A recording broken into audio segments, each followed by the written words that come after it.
The words seemed to hang in the air like poison. This condo is ours. We just let you live here because you needed time after losing your job. Your brother deserves it now.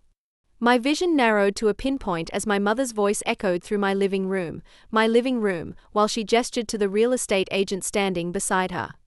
The clipboard in the agent's hand suddenly looked like a weapon aimed at my chest. My heartbeat pounded in my ears as I watched my brother Oliver smirk, his arm wrapped possessively around his fiancée, while he traced his finger along my kitchen counter like he was already measuring for renovations. You should start packing soon, Vanessa, he said casually, as though I were some temporary tenant whose lease had expired. The betrayal hit me in waves, first disbelief, then a sickening hollowness in my stomach as I realized this wasn't a misunderstanding. They had planned this ambush, bringing a real estate agent to my home without warning, preparing to list my property while I stood watching. I'd given them my spare key last year for emergencies, which explained how they'd let themselves in while I was in the shower this morning. My name is Vanessa, I'm 32, and a financial analyst who built everything from scratch. This is the story of how I reclaimed not just my home, but my place in my own family. For 3 years I had scraped together every penny, working weekends and holidays to afford this condo. I remembered the sleepless nights spent hunched over spreadsheets, calculating exactly how many months it would take to save enough.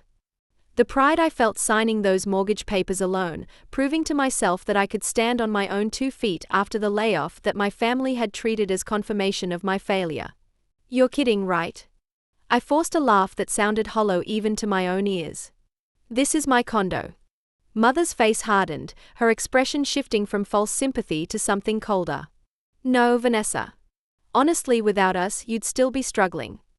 I felt a dangerous calm settling over me, not the kind that comes from acceptance, but the kind that precedes calculated action. My fingers instinctively reached for my phone in my pocket, squeezing it like an anchor to reality. Every single payment receipt, every bank statement, every document proving ownership, all meticulously archived in my secure drive. Not because I was paranoid, but because something in my gut had always told me to keep receipts around my family. Oliver stepped forward, towering over me in that way he'd done since childhood whenever he wanted to intimidate me into silence. Come on, Van. Don't make a scene. You know Mom helped with the down payment. That lie ignited something in me. Mom helped? She didn't even know which bank held my mortgage. She had never offered a single dollar when I was struggling after the layoff. In fact, she had told extended family not to help me so I would learn responsibility. But instead of exploding, I took a slow, deliberate breath. Years of being underestimated had taught me that emotional outbursts only reinforced their narrative about me. I nodded slowly, feigning resignation while mentally cataloguing every person in the room, the real estate agent looking uncomfortable, Dad hovering silently in the background, Oliver's fiancée watching with curious detachment. I'll need time to pack my things, I said quietly, noting how Mother's shoulders relaxed at what she perceived as surrender. We'll be back tomorrow to finalize the listing, she said, her voice softening with false compassion. The market's hot right now, so we should move quickly. I simply nodded, already calculating exactly how to use the next 24 hours. What none of them realized was that I had been preparing for something like this my entire life, not consciously perhaps, but in the way that repeatedly wounded people learn to protect themselves. That night, I didn't waste energy on tears or panic. Instead, I sat cross-legged on my living room floor, surrounded by digital and physical evidence of my ownership. Bank statements showing every mortgage payment from my personal account. The title deed bearing only my name. Emails confirming the final payment that had made the property fully mine 3 months ago, after resolving the mysterious delays that had plagued my final payments for nearly 6 months. I created digital backups of everything, sending copies to my work email and to Janet, my lawyer friend who had helped me close on the property. I called her immediately, explaining the situation. Send me everything, she said firmly. I suspected something was off when those payment delays happened. I had learned early that in my family, truth was whatever my mother declared it to be, unless confronted with irrefutable evidence. By morning, any lingering shock had hardened into diamond-sharp resolve. I cleaned the condo meticulously, not for them, but because I wanted the stage set perfectly for what would happen next. When Mother texted my personal number, which she rarely used except when she wanted something, "We'll be there at 10 with the agent," I replied simply, "I'll be ready." They had no idea what kind of ready I meant. At precisely 10 a.m., the doorbell rang. I opened it to find Mother looking triumphant, Oliver looking entitled, and the same real estate agent from yesterday looking professionally neutral. Dad trailed behind them, still avoiding my eyes. "The light in here is fantastic," the agent commented, making notes on her clipboard. "Open concept kitchens are very popular right now." "Of course it's nice," Mother interrupted. "It's been in our family for years. My son will be moving in soon, he's starting a family." I watched Oliver open my kitchen cabinets, running his fingers along the shelves. "We'll repaint these ugly green cabinets first thing," he said to his fiancée, who nodded enthusiastically. "Something more modern," she agreed, looking at me with pity. "Don't worry, Vanessa. We can help you find a studio apartment that's more manageable." Their words crystallized everything I'd felt growing up. The constant implication that I deserved less, that my achievements were somehow smaller, that my existence was secondary to Oliver's. But this time I had proof. "Before you start picking paint colors," I said, my voice surprisingly steady, "there's something you should know about ownership." Mother sighed dramatically. "Vanessa, stop being difficult. We've already discussed this." "You're right," I replied, walking to my office nook at the far end of the living room. "Let's discuss it properly." I returned with my laptop, placing it on the kitchen island where everyone could see. "I've prepared a presentation for today," I said, opening a folder labeled Property Documentation. I thought it might help clear up some confusion. The screen filled with scanned documents, the purchase agreement, bank statements showing every mortgage payment from my account, and most importantly, the title deed with only my name listed as owner. "See this signature?" I pointed to the mortgage documents. "That's mine, not yours, not Oliver's. Every payment came from my account. Every cent came from my work." The room went silent. The real estate agent leaned closer to my screen, reading the name on the title deed. Her eyes widened. "Wait, this property is fully under Vanessa Lloyd, not anyone else." Mother's smile faltered. Oliver's face drained of color. "You're lying," Mother said, but her voice lacked conviction. "You said you couldn't afford this place on your own." I met her gaze directly. "You told me I wasn't good enough to afford anything, so I stopped telling you about my successes." The silence that followed felt physical, like a weight pressing down on all of us. Then Oliver broke it with 5 words that changed everything: "She forged those documents anyway." I felt a cold clarity washing over me. My own brother was accusing me of fraud to protect their scheme. I was just beginning to understand how far they were willing to go. "You really want to go there, Oliver?" I kept my voice low.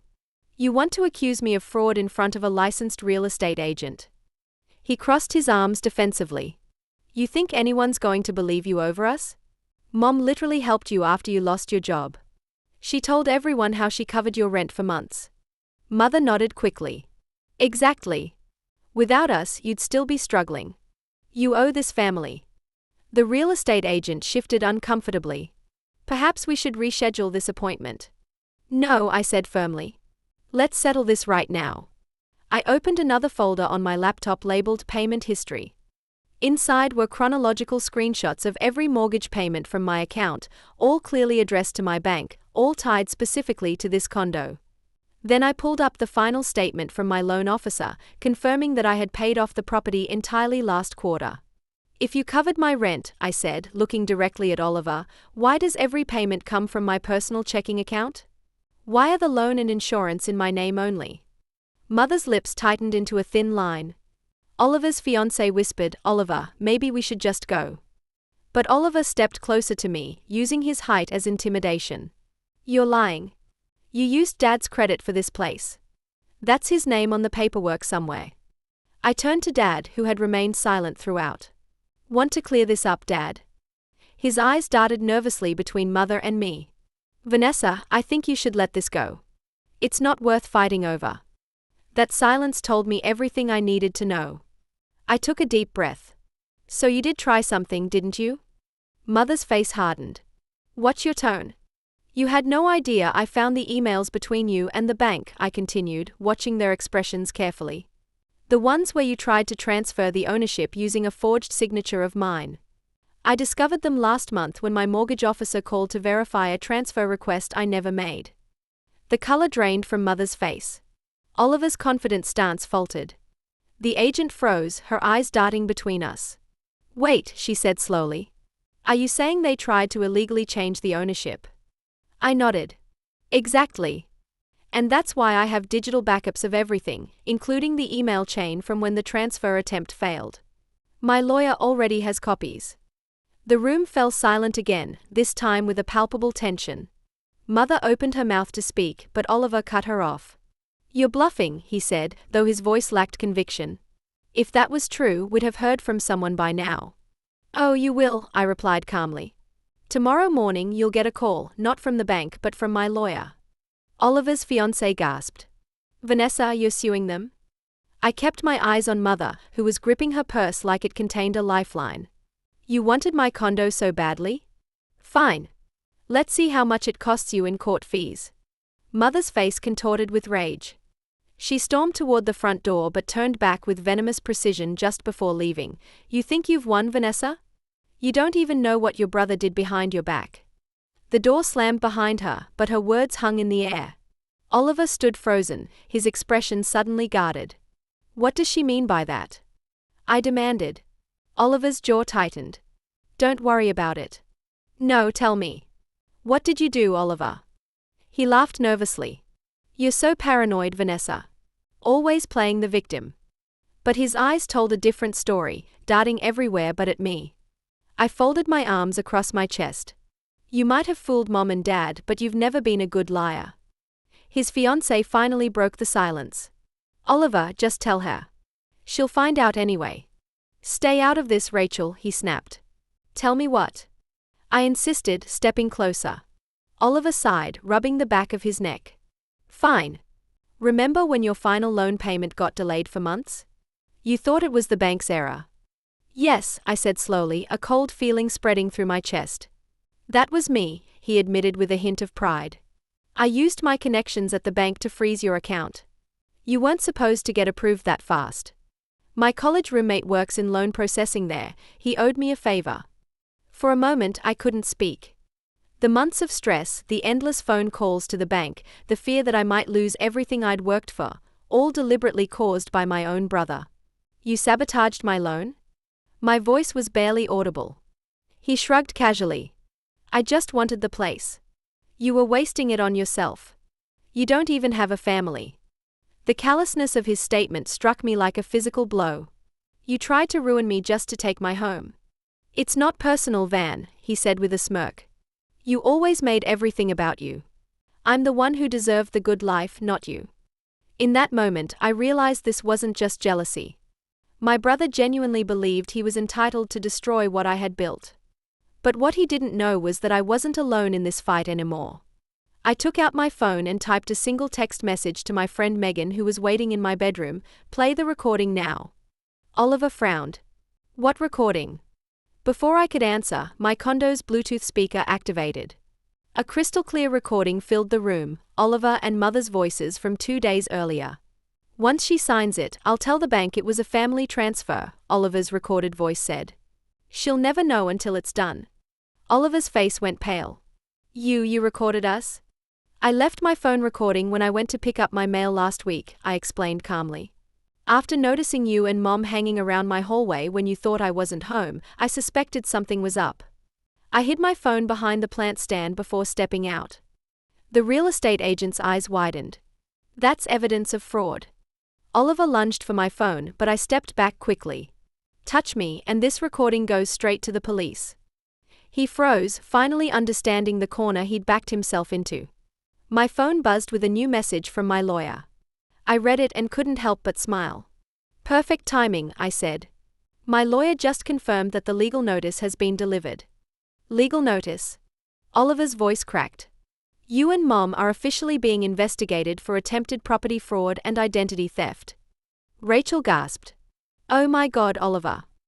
He turned ashen, his arrogance finally collapsing.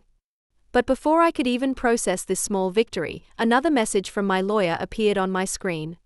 What I read made my knees weak. Vanessa, call me immediately. There's something much bigger going on with your family's finances. With shaking hands, I stepped away to the kitchen to make the call. My lawyer's voice was tense and urgent. Vanessa, your brother didn't just mess with your condo. There's been a more extensive scheme. Your parents have been moving money under your name for over a year. What? I whispered, gripping the phone tighter. They opened a shell account using your social security number, she explained. We discovered this while investigating the property fraud attempt. There are deposits linked to your condo's documents and withdrawals tied to your brother's business. The realization hit me like a physical blow. They tried to steal my identity and launder money through me. Yes, but the evidence you provided, the emails, recordings, and bank statements, it's enough to expose everything. The authorities have been notified. I ended the call and turned to face Oliver, who was now pacing nervously in my living room. You didn't just try to steal my home, I said quietly. You used my identity to hide your dirty money. He froze mid-step. Vanessa, listen.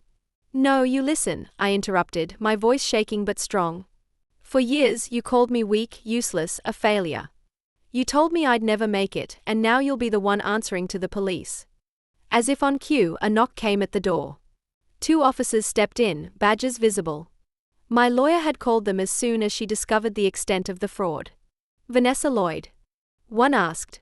That's me. We received a report of attempted property fraud and identity theft. We need to speak with Oliver Lloyd and Margaret Lloyd.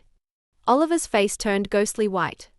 Mother, who had just walked back in after waiting in her car outside, her way of ensuring Oliver finished their plan, froze in the doorway. This is just a misunderstanding, she insisted desperately. But it was too late. As the officers escorted them both out, Oliver turned back to me. You'll regret this, Vanessa. Family is supposed to protect each other. I watched from my doorway, a strange mixture of grief and vindication washing over me. Real family doesn't steal from each other, I replied softly, but he was already gone. Standing alone in the condo, my condo, I ran my fingers along the walls I had painted myself. I remembered the day I'd received the keys, how I'd sat on the empty floor and cried with relief that I finally had something that was truly mine. They called it his house, I whispered to the empty room. But the truth had always been written in every payment, every signature, every sleepless night I'd spent making this place a home. It was mine. And that day, I protected more than just my property. I reclaimed my voice in a family that had spent a lifetime trying to silence it. Sometimes the greatest revenge isn't about making others suffer, it's about refusing to let them define your worth. And as I locked my door that night for the first time, I felt truly at home in the life I had built for myself. 2 months later, the legal proceedings were finalized. Oliver pleaded guilty to fraud and identity theft charges, receiving probation and court-ordered financial restitution. My mother and father divorced shortly after the scandal, with my father finally admitting he had been coerced into silence by my mother's domineering manipulation for decades. Today, my relationship with my father is slowly healing as we rebuild trust, but I've maintained a necessary distance from my mother and Oliver. My home remains mine alone, a sanctuary I fought for and won through truth, evidence, and the courage to finally stand up for myself.